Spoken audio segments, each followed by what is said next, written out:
Hi guys, Olive here today to do a Nonfiction November edition of my ongoing series of drunk reviews. As I've said in videos similar to this in the past, if you don't like alcohol-involved content, then I will see you in one of my many sober nonfiction reviews that I have planned for this month.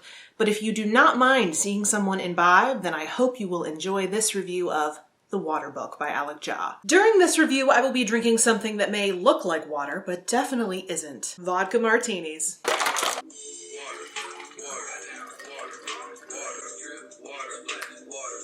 So, water. A most ubiquitous substance. So essential, yet so everyday. In fact, it's so common that for a very long time, scientists seem to resist studying it because it's so much less appealing than less tangible aspects of our worlds. Even you as a viewer may be wondering why I would choose to read and review a whole book on water, something each of us touches and consumes every single day. But so much that is interesting about water revolves around the fact that it exists in just about every aspect of our lives. This book, of course, discusses what water is, which we will cover right now before I am too drunk to handle the science. Buckle in. Even if you've only learned a minuscule amount of chemistry, you probably know that water is H2O, 2 hydrogen atoms to every 1 oxygen atom in 1 water molecule. If you've actually taken a chemistry course, then you know that these atoms are tied together by what is called a covalent bond, or a bond in which the atoms are sharing their outermost electrons. You also may know that a water molecule is polar, meaning that it is great at breaking apart the bonds of other molecules.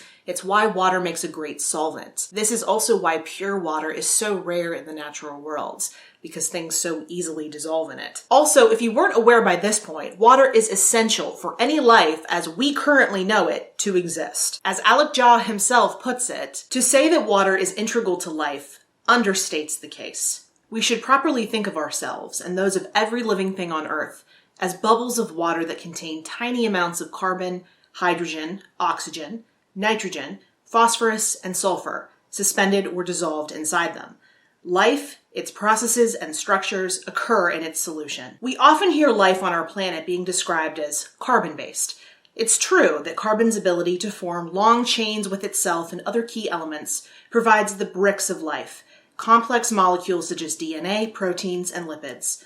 Water, however, is the cradle in which life can happen. It is the crane, the scaffolding, and the mortar of existence. Water is not only essential, but also abundant on our planet. There are 1.5 billion cubic kilometers of water covering 71% of the Earth's surface.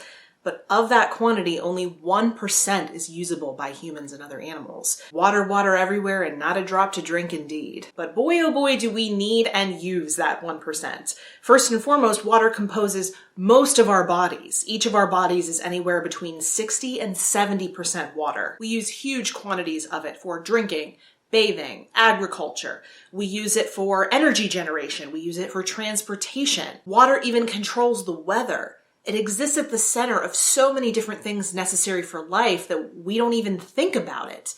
But this book shines a light on all of those things that have been right in front of our faces all along. This book is an exploration of this vital substance, told through the author's eyes as he experiences his own exploration of Antarctica, crossing the Southern Ocean with no minor amount of seasickness to get there. In this book, he lays out competing theories about how Earth first got its plentiful supply of water. Did it accumulate over time, or did a large percentage of it come from the surface of comets and asteroids during a period of Earth's history when it was very frequently being bombarded by large space objects? And then how did Earth manage to keep the water that it acquired when so many other planets weren't able to keep a hold of it? How did Earth strike the lucky Goldilocks balance of being not too hot, not too cold, but just right? In this book, he also delves into the perplexing properties of ice, life in the deep sea, and what, how, and when other planets had water at one point, and what evidence there is to support that. He also discusses the concept of a water footprint, mirroring the concept of a carbon footprint when it comes to CO2 emissions. So much of what we do and what we consume every single day requires water. Everything from the showers we take to the food we eat. And it does not exist in a limitless supply. Water scarcity is likely to become a problem in our lifetime. He also doesn't shy away from topics such as climate change,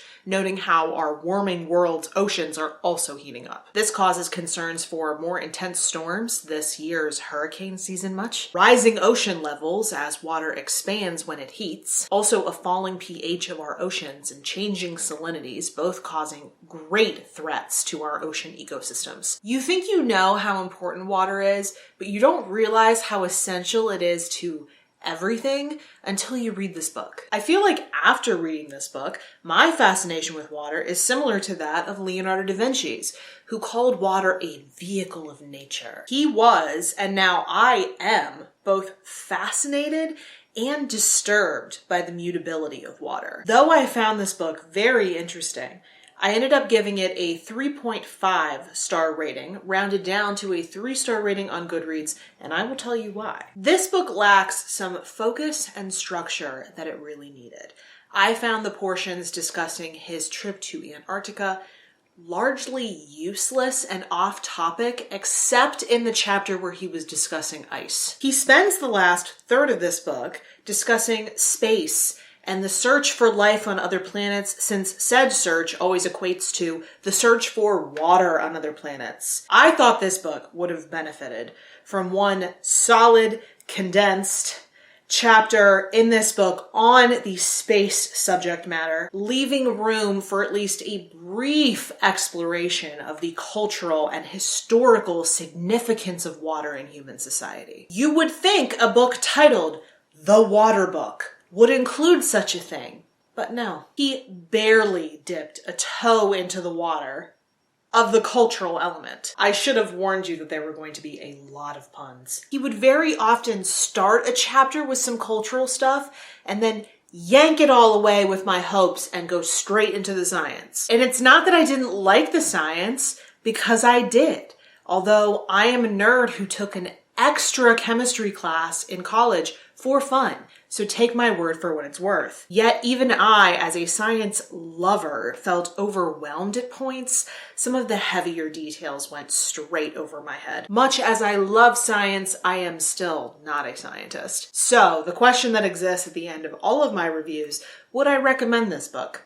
Yes and no. If you're a scientist, absolutely. A few chapters in this book can very easily be read and enjoyed by amateurs like myself, so I would recommend for those without a scientific background, selective reading of this book. It's all fascinating stuff, but it could have used a better flow. I'm done, I swear. If you've read this book, if you've heard about this book, if you're now interested in reading this book after hearing me tipsily talk about it, I would love to hear from you in the comment section below, or you can find me on a variety of different places on social media, and links to all of my profiles are in the description box below. Thank you so much for watching, and I will see you in the next video. Bye.